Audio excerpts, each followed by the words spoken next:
kasama sa amin, sa ating online viewers. Everyone tuned in sa Star Magic Facebook and YouTube channel. Maraming salamat po. Keep on sending us your comments. Kung meron kayong questions na gustong ipadala, susubukan namin basahin yan at itanong mamaya sa ating special guest. So comment down below, tweet us, use our official hashtag, #StarMagicSpotlight, and tag us at StarMagicFists. My name is Ai de la Cruz. I'll be your host for today. Thank you so much for joining us. At ngayon, kikilalanin na natin kung sino nga ba ating special guest for today. Bakit pa kinakabahan lahat ngayon sa Dolby Theater? Okay, today, we are shining the spotlight on an artist whose remarkable career has spanned theater, film, and television. Through decades of unforgettable performances, he has earned the respect of audiences, fellow artists, and critics alike, both here in the Philippines and on the international stage. Please welcome to the Star Magic Spotlight, ang ating General, Mr. John Arcila! Isang blip pong Thursday sa inyo. So, happy Thursday everyone and thank you for coming. Thank you, good afternoon. Sir John, sobrang happy namin na nandito po kayo. It is such Talaga ba? Happy ba kayo? Yes! Okay. Nakakagaan ng loob. Happy and a little scared. Bakit? Grabe po talaga yung iba po yung presensya, no?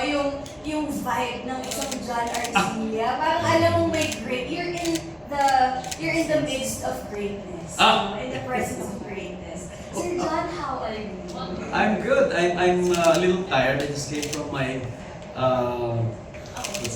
stunt rehearsal para sa isang film pinatapos ko. Medyo pagod pero ready to rumble.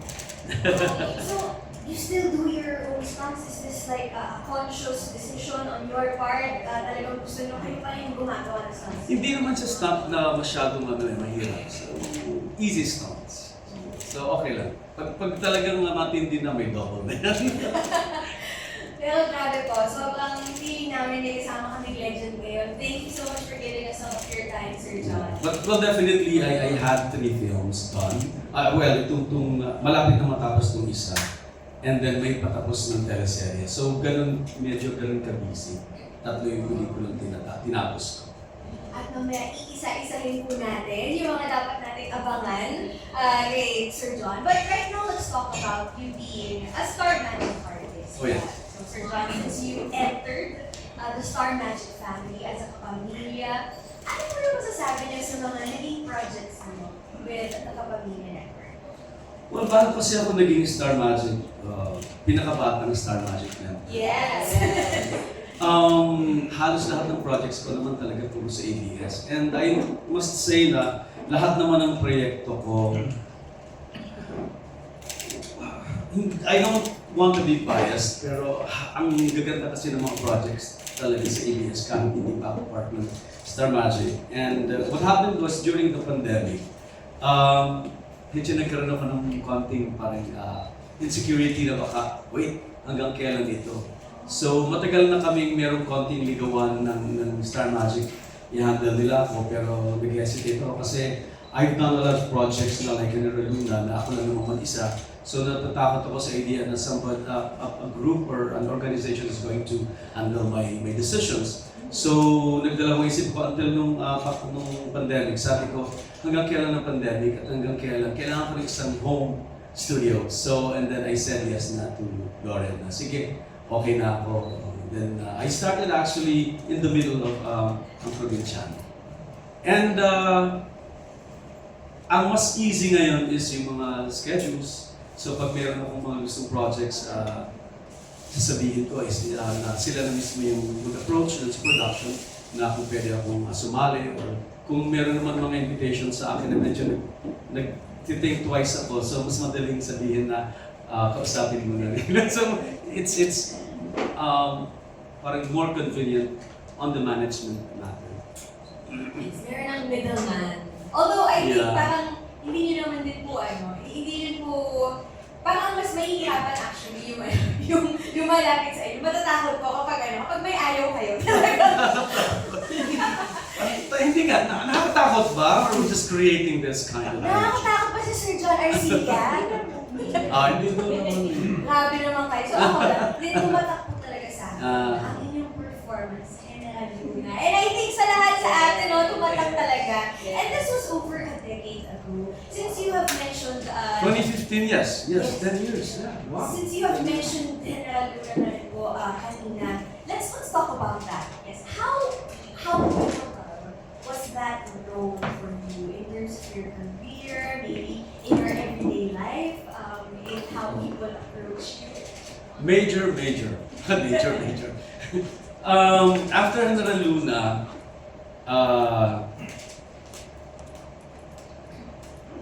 the TF part, not tripled but 10 times. Wow! It was really tough. And I did not push it. I mean, hindi ko siya, I did not force it's actually the productions who, parang sila na yung nag-offer na hindi ko sinabing ito. And then, wow. And then suddenly, so, ang tawag kasi sa akin dati is coffee na lang beer eh. In fact, kung ano man yung nagiging character ko, yun ang tinatawag sa akin. And then until now, general na talaga ang tawag sa akin kahit ng ibang productions. Kahit sa nag-shoot ako, kahit director ko, general, kahit lahat ng mga general. So, okay, nakatatak na yan. Yes. And how do you feel about that? Like, do you ever get tired of it? Or do you love how impactful it has been for the Filipino viewers to view you as General up to now? In essence, it turned into a term of endearment to me. So, but alam mo medyo hindi ko alam kung okay to. May makakasalubong akong mga estudyante. That is the best part of that. Yung naging audience ko, yung naging public after General Luna, from kids to the adult.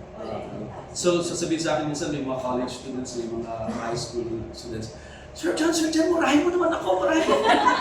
Ayun ang medyo nagdadalawang isip ko sa dali. Ano ba talaga? Ano na ba talaga yung naging impact? Tapos merong mga parents makakasalubong ako, Sir John, pa-picture naman kasi favorite ka ng anak ko. Ilang taon yung anak mo? 10 years old. Tapos, sandali lang sabi ko, pinanood ko sila ng General Luna, paano na yung mga B? Sabi niya, okay lang po. So, ako mismo, siguro mas nakita nila yung value noong pelikula kaysa dun sa mga swear words na kahit ako, honestly speaking, conservative pa rin ako pagdating sa ganung aspect. So, pag nakikita ko na yung parents game na game, kahit yung mga anak nila 10 years old, 7 years old, na idol daw ako, hihingi ng picture, magpapa-message sa akin. So sabi ko, well, baka ako lang yung parang uneasy dun sa idea. Baka mas malaki yung naibigay ng pelikula kaysa dun sa akala ko lang. So yun. So, nagwa-wonder pa rin ako up to now. Well, that's so nice, no? That was how iconic it was. Sir John, murahin mo ko. Parang pag si Miss Gladys Reyes, sampalin mo ko. Parang ito yung mga iconic na, usually. And I think that was also decisive to the most recent award I got from Eddie's. No? Yes! Film Icon of 2026. After that, so parang sabi ko, siguro yun din yung naging remarkable na point kung saan parang tinanggap ng industry na yun yung na-reach ng career ko siguro. And usually po yung mga ganong iconic na mga lines or mga na-attribute sa mga sa mga kontrabida rin. I mean, nanalo daw ako sa mga protagonist, but nakakatakot na talaga eh. Yes, but we want to know, Sir John, before General Luna, have you always been playing these kinds of roles? Like, who was John Arcia before General Luna? Yeah, in theater, yes. I played Bonifacio. We toured all over Manila under the Theater Emmaus of Glory Villanueva. It was 1998 something after Coffee na Lang Dear.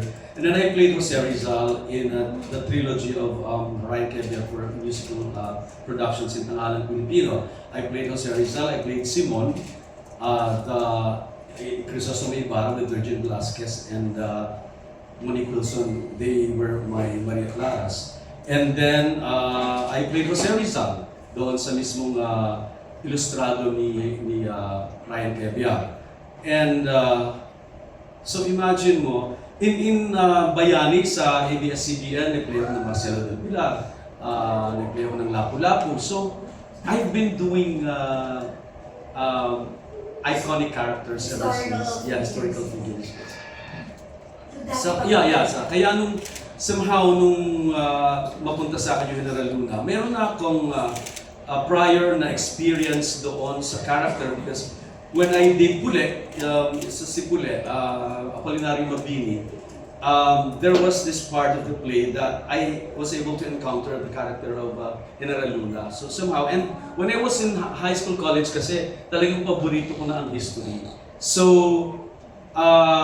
nung dumating sa akin yung script, somehow meron na akong konting mga accounts na nabasa ko dito sa kanya, dinagdagan ko na lang yung gusto. Before mag-umpisa yung film. And it's nice that you mentioned your theater background also, because we also know that aside from your remarkable hindi repertoire kapag kapag acting, ano ba, yung body of work niyo sa acting. Siyempre sa theater din, we know you as a terrific performer. So when did this start? Well, when I was young, I don't know why. Since I was young, I've been seeing myself. You know what? Bata pa ako, ay nakikita ko yung sarili ko sa ceiling. I was 7 years old. That it was like it was after martial law, and my family transferred to Baler Aurora after some medyo dramatic decisions. Kasi nakatira kami nun sa may Pasig. I remember, ang daming mga nakikita namin, may bigla nilang patay sa isang kali, whatever. So, nag-decide yung family to transfer to my mom's province and town in Baler. So, suddenly, from a city boy, nasa gitna ako ng isang coconut plantation. So, hindi ko alam kung yun ang dahilan, pero lagi akong nakatingin sa sili, nakikita ko yung sarili ko, nagpa-perform.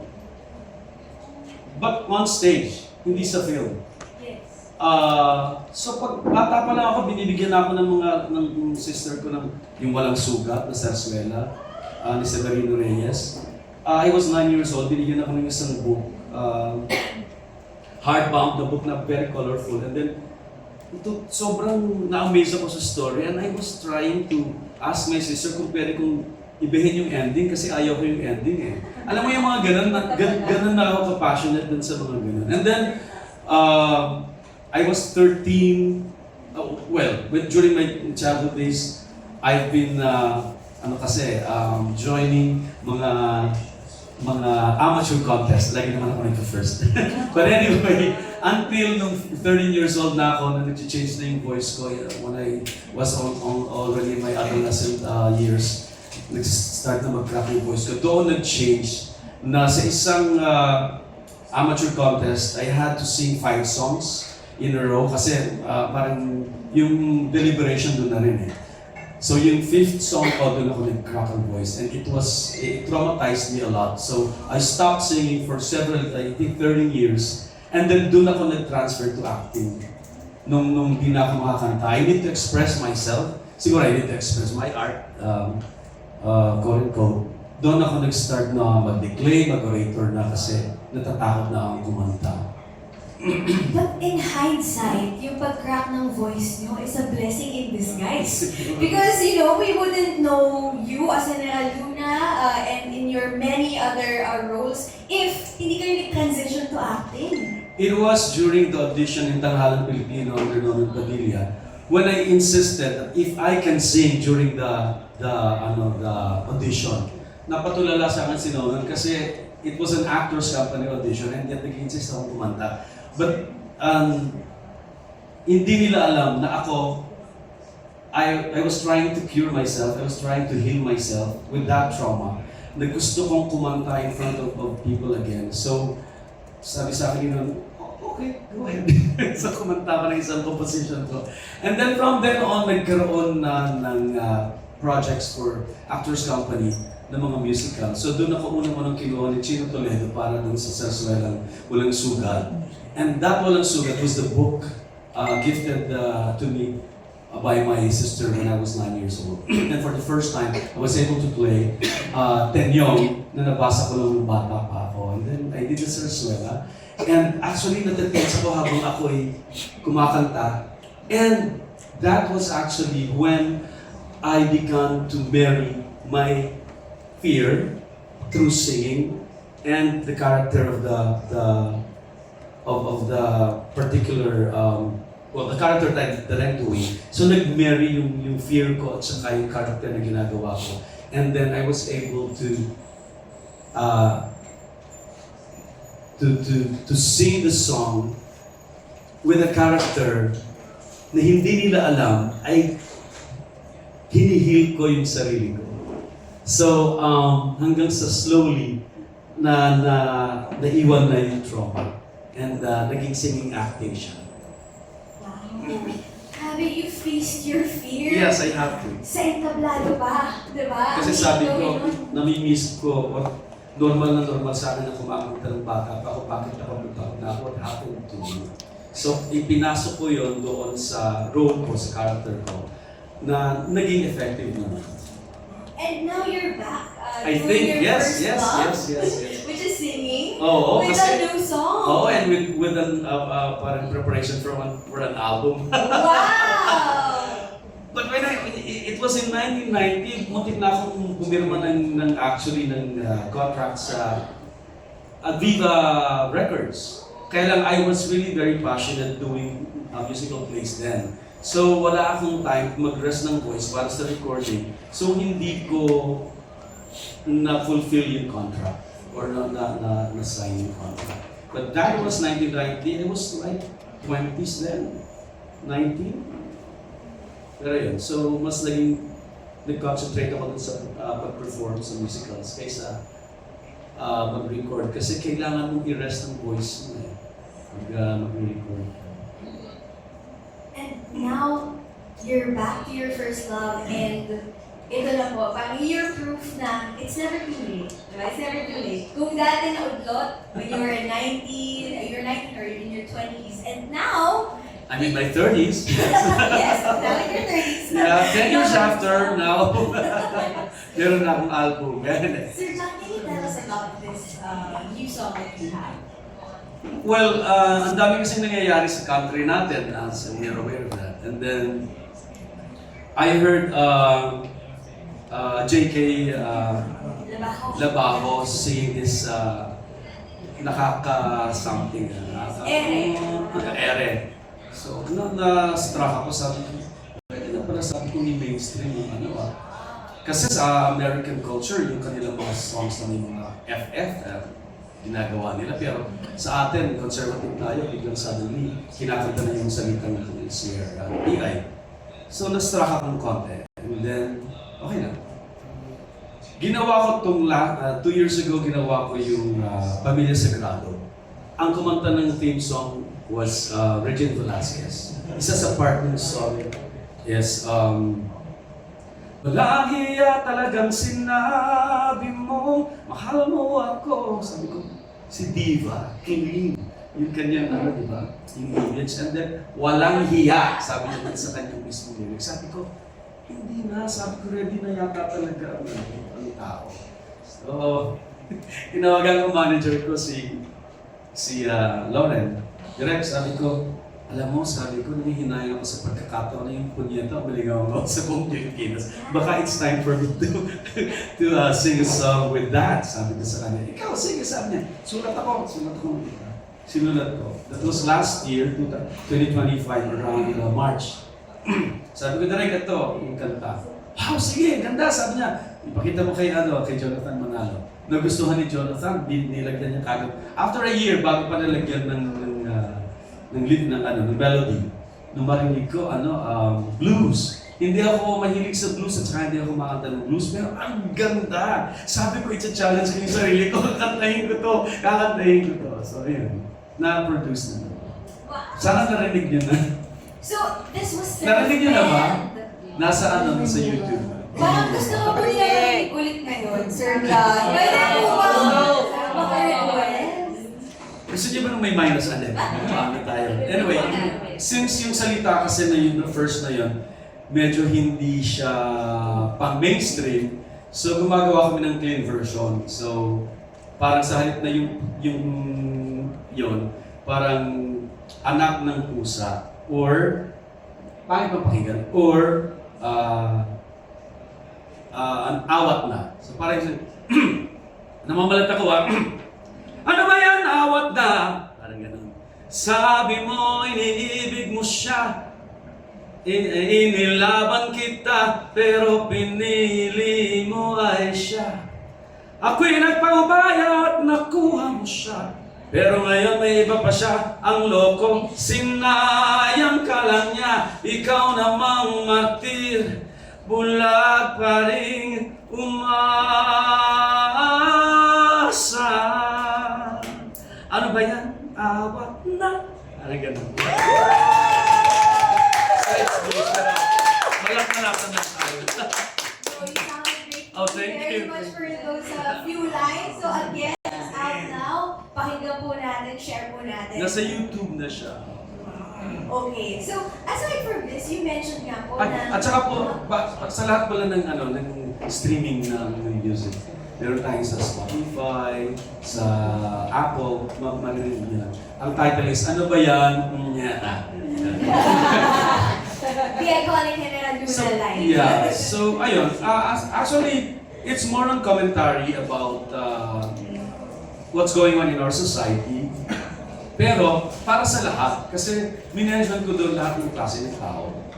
From karaniwang tao na driver, to teachers, to mga blue-collar job, hanggang sa pinakamataas na tao na binanggit ko doon. Parang ang ibig lang sabihin is, sandali lang, lahat naman yata tayo, mayroon tayong guilt sa pagluloko sa ating kapwa-tao.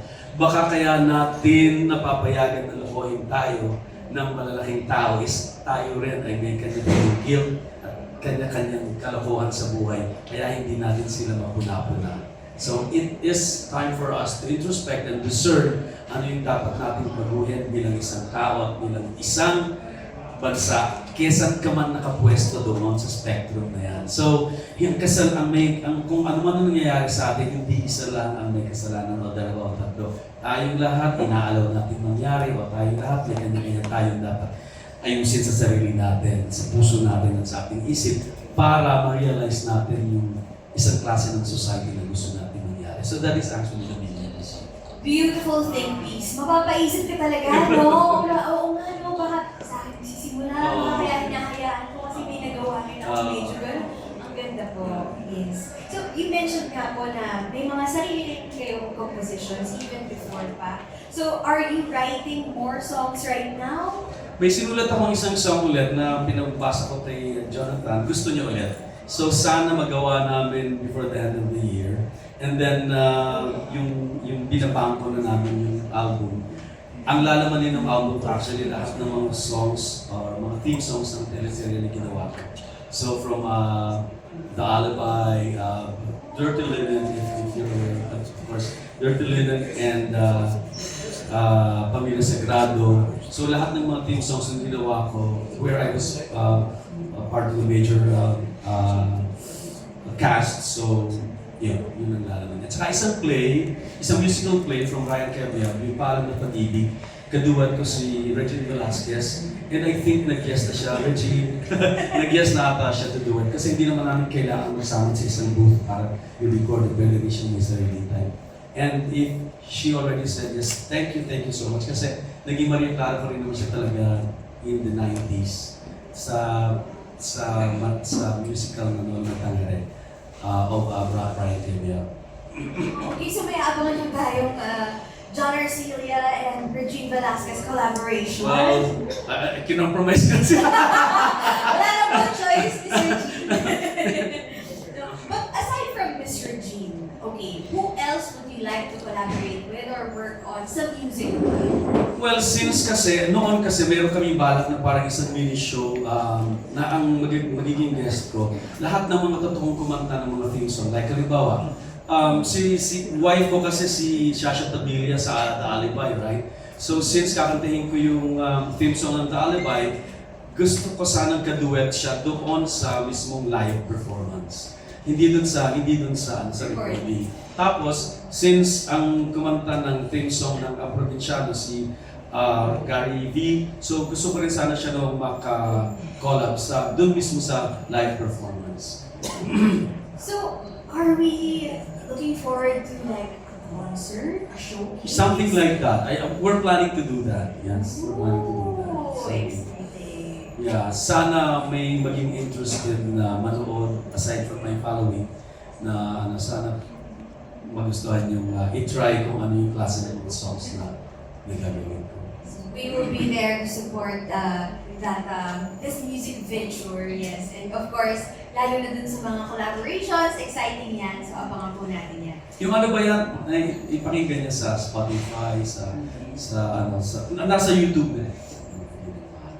Okay. Ngayon naman, nasa TikTok na namin daw eh. Pwede na gamitin sa Reels. Okay. Now, I'd like to ask the questions from our media friends. Sir John, I will read their questions. This one is from Christine De Leon from Cinema One. Many young actors look up to you. What is one lesson about acting that you hope the next generation will carry with them? Well, you know what? Ang sinasabi ko kasi lagi, before an actor, I am a citizen of this society. I'm a citizen of the world. So, the biggest university in acting is this life. So, lahat ng natutunan ko sa aking mga mentor na katulong sa akin, and there was a point that ma-alter mo na at mapapalitan mo lahat ng mga name ng natutunan mo sa kanila. Yung mga pangalan ng mga processes and procedures, how to get there to the requirement that you need in a certain scene. Darating yung point na ikaw gusto makaka-create ka ng sarili mo. Darating yung point na ikaw mismo ma-discover mo na may sarili ka ng pangalan, name of a particular source that you need in a particular scene. Siguro, the best thing that I have discovered while I was doing a lot of plays and of course tuloy-tuloy na paggawa ng mga projects sa pelikula at television, that acting is not just a commitment towards your character and to your co-actors, it is also responsibility to your audience. Acting is also a responsibility to your audience. Saan mo gustong dalhin ang mga nanonood? So, tatanungin mo, paano na kontrabida ka naman sa iba? If my antagonist character can push the narrative forward, so kailangan kong gawin yung part ko at hanapin, ako nilalagay ko lagi, hinahanap ko yung human side ng aking character as, if you will notice ang lahat ng aking ginagawang villainous character, nilalagyan ko ng human side para somehow yung manunood, hindi niya makitang caricature yung pinapanood niya. So hindi dumadating sa iyo as kwento lang naman yan eh. So kailangan mo hanapin kung bakit may pinanggalingan, kung bakit naging masama ang isang tao ito. Ano yung mga trauma niya, ano yung experiences niya ng bata siya, na somehow that made him decide to be the person that he is or the character that he is. So, ang aking gusto sabihin sa kanila ay tuloy-tuloy lang yung pag-aaral. At saka, importante na makita rin natin yung ating role for community or nation building. Kasi it doesn't mean na ang sining ng pag-arte kailangan maging advocacy or maging isang propaganda. No, I don't like that kind of art as well. Art is art, but whether we like it or not, as human beings, tayong lahat, meron tayong mga biases. As human beings, meron tayong mga virtues and principles sa buhay natin. Hindi mo maiiwasan, hindi yon mailagay sa mga decisions mo to choose what plays, what stories you're going to do and you're going to accept. So, and how are you going to interpret your character? Very collaborative na ngayon ng mga directors and more on directors kasi mas malakas kasi yung position ng director kasi sa writers. Oh, I'm sorry to say that. Pero oo nga po, kawawa ng minsan yung writers. But anyway, collaborative na ngayon ng lahat ng directors. So, if you need to say something to make your character more realistic, say it. Speak up. Speak up. So, That's your yeah. advice. Kasi kailangan mas maging totoo, mas maging buhay yung character at yung kwento para ang audience mismo natin maging critical, mag-isip. Hindi yung parang nag-escape lang sila sa kanilang napapanood. I really, yun ang isang question ko lagi sa akin eh. Tumutulong ba ako sa audience ko para mag-escape? Kaya sila ganitong classic mag-judge when it comes to choosing whoever is supposed to be there. So kaya, as much as possible as an actor, gumagawa ako ng paraan kung paano maging critical yung audience at maging maayos yung judgment when it comes to parang observations kung anong nangyayari sa paligid natin sa society. That is a much needed push para maging mas brave or mas courageous yung mga artists natin because without hearing that from someone of your stature, I'm sure meron silang doubts, natatakot sila magsalita. But with your push, thank you for that, Sir John. Not really speaking directly through your platforms, but pwede mong i-inject doon sa characterization mo kung paano mas magiging totoo ka, maging natural yung character para maging critical lang yung noon na ito ang nangyayari sa isang taong ganito. Thank you for that piece of advice. Ang daming for sure nanonood ngayon ng mga artista rin na matututo po din. Ito naman tayo sa next question from Christine pa rin po from Cinema One. What do you think Filipino cinema needs more of to reach wider audiences internationally? Alam mo, you will agree with me, ang ating history napaka-colorful, ang culture natin napaka-colorful. Dalawang bansa ang major, apat. Major na bansa ang nag-occupy sa atin from 350 years sa Spanish, 4 years Spain, 4 years sa Japan, and then, well, whether we like it or not, we were actually colonized by the United States. And lahat ng influence nila nasa atin, yung tatlong yun. And hindi man tayo in-invade ng China noon, I mean, nandito sila sa ating kultura mula umpisa. Okay? So, ang rich ng ating culture, ang rich ng ating history, ang dami nating pagkukuhanan. At wala tayong problema when it comes to artistry. Tayo ang isang pinakaunang gumawa ng pelikula sa buong Asia. Halos kasunod nung ang pelikula, ang moving pictures ay nag-proliferate sa worldwide, no? Tayo ang isa sa pinakauna. 1910, nagproduce na tayo dito ng pelikula. American production pero dito na ginagawa. So isa tayo sa pinakaunang lumikha ng pelikula. So kung tutusin, hindi na tayo baby pagdating dyan. I think ang problema natin, and hindi ko sinisisi, wala akong sinisisi. Siguro kailangan natin ng 100% na suporta ng ating administrasyon. Kung nakikinig man sila, hindi mo naman po kami, ako nagtatampo or whatever. Pero ang ibang bansa kagaya ng Korea, 100% ang support sa kanila ng kanilang government. And may tinatawag kasi tayong cultural economy. Ang laki ng kinikita ng isang bansa sa cultural economy. Alam mo, yung ginagawa nating puhunan kung anong klaseng kultura meron tayo. And then yung ating mga performers, I think, kung may 100% na support, malaki ang magagawa nun. Kahit sa revenue ng ating country. Kasi nakita mo ang Korea, ultimo ang kanilang mga damit at kanilang mga products, mga kotse, may mga name na. Kasi nagmula lang yan sa nakilala yung mga artists nila. And then ngayon, kilala na rin sila sa ibang mga products. So, kulang tayo ng budget. And I think isa sa mga problema din natin, maraming guilty sa atin na ganito or hindi sila aware. Marami pa rin tayong writers and ibang directors na masyadong naka-attach sa formula. formula in a sense na ganito kasi ito kasing dalawang to ang artista ko, so I have to contend with the artist that I have. So magliliko ngayon yung kwento para mag-adjust dun sa artist. Hindi yung kwento ang susundan o hindi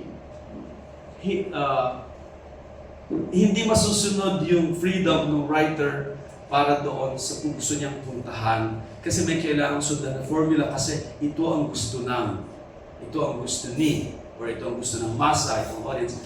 Pero sa tingin ko, pwede pa rin natin ipagpatuloy yun kasi kailangan natin ng revenue para panoorin ng mas marami ng public. Pero unti-unti, sana mag-umpisa na rin tayo gumawa ng mga unconventional stories na makaka-relate ang tao sa ibang bansa o sa ibang mundo. Kagaya ng, tingnan mo naman pag mga Korean na productions, pati yung mga pagkain nila kasama yung pag-prepare, engross ka naman sa panonood, hindi ba? And siguro hindi pa tayo masyadong matapang sa stance natin according as a nation sa mga principles natin tungkol sa buhay. Marami pa tayong nahihiyang sabihin sa mundo tungkol sa ating mga paniniwala. Siguro kailangan din natin masabi yun bilang mga artists. Kasi minsan, kahit yung mga bago nating mga artists gumagawa ng bagong mga narrative, mga bagong content, nakadepende pa rin doon sa napanood nilang Hollywood film. May mga ganun pa rin mga kahit bagong mga writers, directors. So kailangan natin mag-explore more kasi ang yaman-yaman ng kultura at ng history.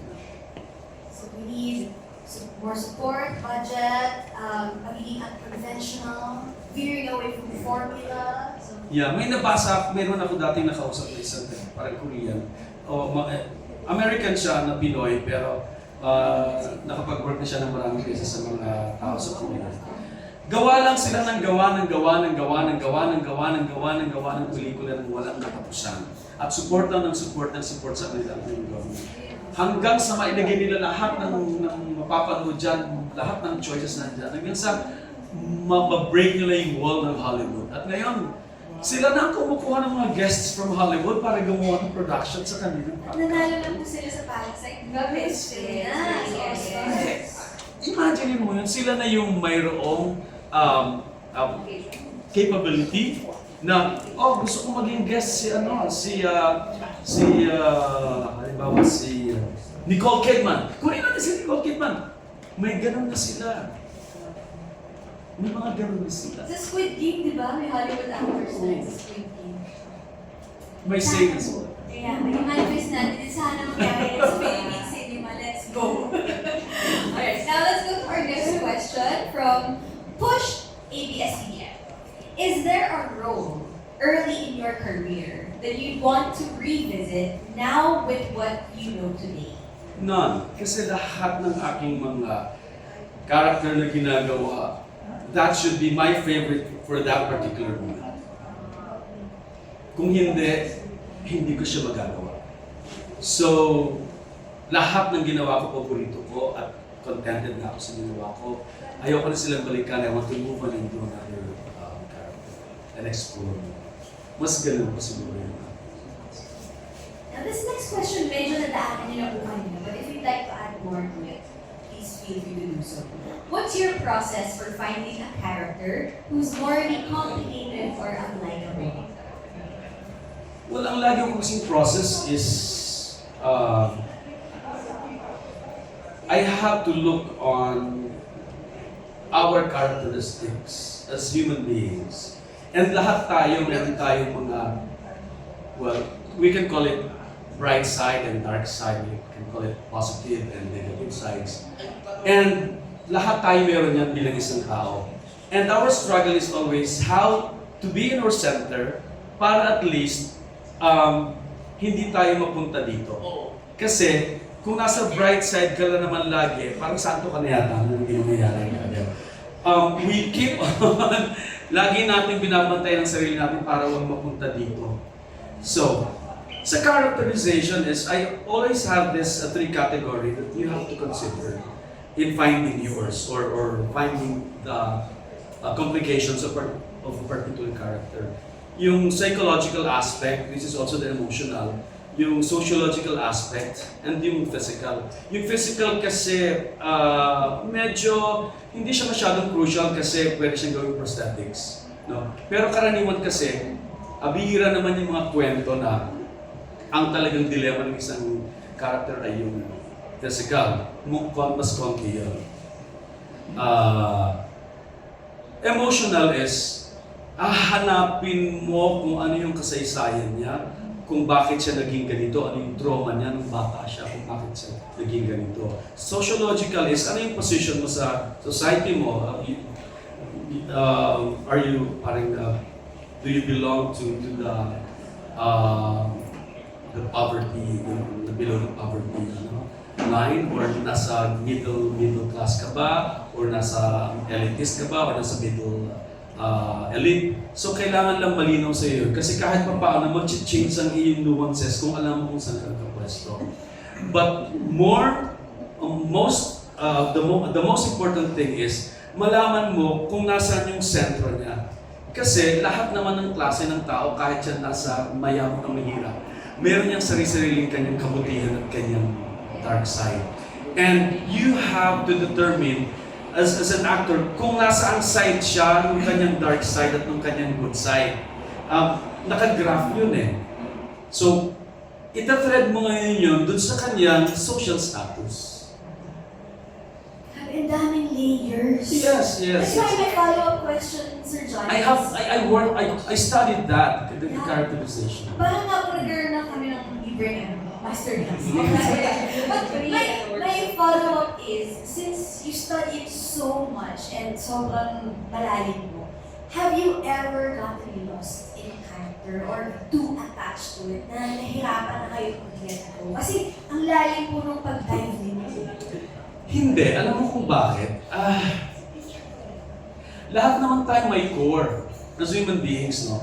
Ang core natin lagi, ang center natin is ito prinsipyo na ito bilang isang tao. Naniniwala ako that we are naturally good. Our center is, it's a tabula rasa. It's how do you call it? It's a blank slate.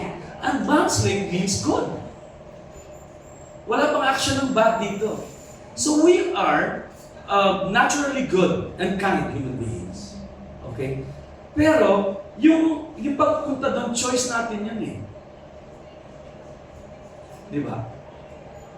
So, wait, nawala ako. Ano yung... Have you ever gotten lost? Yeah. So, ayun. So, malinaw sa'yo kung ano yung core mo as human beings. Babalik ka lang sa core mo as human being. Kasi dito pinuntahan ko ng character ko, doon nagpunta yung character ko, dito nagpunta. Somehow mayroon din tayong ganun. Like halimbawa, kung yung character ko may pinatay dito. Pero hindi naman ako mamamatay tao. Pero minsan sa buhay mo, meron ka nang sinabi, hindi mamamatay dito. You know what I mean? So you can use that particular moment as a motivation to that particular scene. And then, since you went back naman to your core, nung sabihin mo yun sa sarili mo, bumalik ka lang ulit doon. And one thing siguro sa akin ang nakakatulong is my spirituality. Because I believe in the supreme being. I believe in the higher, in the higher being. I think sabi ko nga yung ibang mga actors siguro na nagpapakamatay, ito lang, ano ko lang naman to, speculations ko lang to. Siguro kulang sila sa spirituality because they cannot release the more, ang tawag mo doon, yung carnal energy. They cannot release it out. Kasi na-absorb na nila ng gusto, di na nila. Kasi walang spirituality. Kasi once may spirituality, of course sa akin lang ito, hindi ko naman sinasabi yun. Mas nare-release mo upward yung mga negative at yung mga carnal energy na inabsorb mo to do a character or a persona, to create a persona. So, ganon. So, kaya hindi mangyayari sa akin kahit minsan ay naiitulog mo yon, pero you have to consciously release it out from your system. So, ginagawa niyo kayo na Luna, hindi kayo sumisigaw sa bahay, hindi nadadala sa ibang Hindi, kasi yun yung normal joke. Yun yung normal. Hindi kasi nasabi ko lang yun kasi dami kasi mga kilala ng mga, hindi sa atin, na hinahangaan sa ibang bansa na parang nagpakamatay dahil hindi nila ma-release yung na-absorb nilang negative energy from the carbon that they are creating. So sabi ko siguro gawin ng because maybe, well, ayoko naman mag-judge, pero yun lang ang isip. May ibang nadadala kasi talaga masyado. Yes. Thank you for that. Okay, now let's go to our next question. You continue to receive recognition both locally and internationally. After everything you've accomplished, what continues to motivate you as an artist?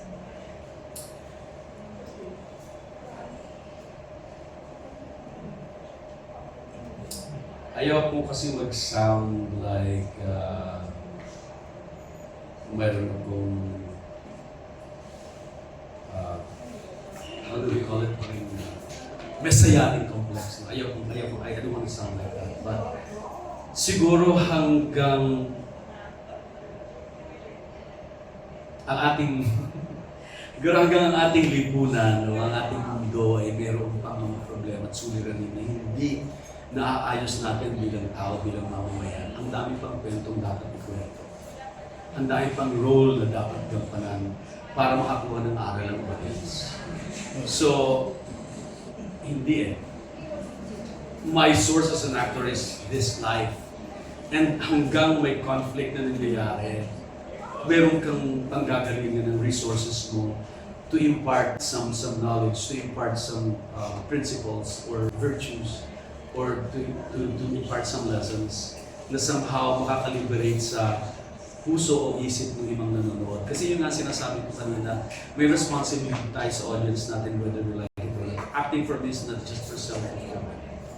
But that's totally valid. It's not really messianic. I understand that frustration and that sense of purpose is a great motivation for us to continue what we're doing.